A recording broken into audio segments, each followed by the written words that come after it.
Moving to a developing story today, the sheer number of emergencies over the past 3 years is prompting the state to take a more formal look at 211, an emergency hotline that stepped in to help answer questions for the public during the pandemic, recent extreme weather, and wildfires.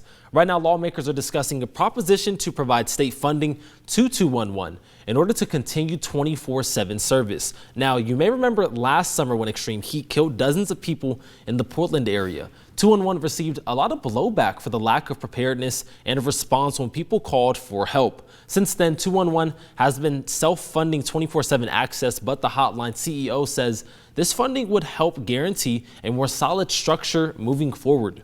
It's July 13th, I think it was. We've been self-funding 24/7, and we've proven the need. When an event comes back around, we're going to need to be 24/7. I think the legislature will see the case and make the investment, but at some level that's beyond my control.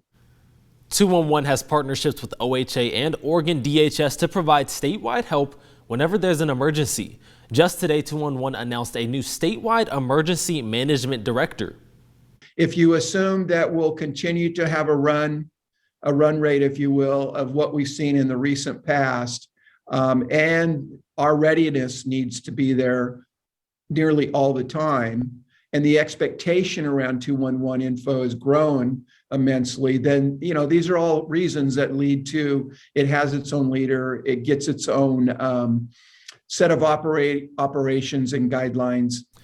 The statewide emergency management director will help streamline 211 services when the next disaster hits the state. And as the CEO puts it, the creation of this position will make 211 more planned and prepared rather than just being reactive.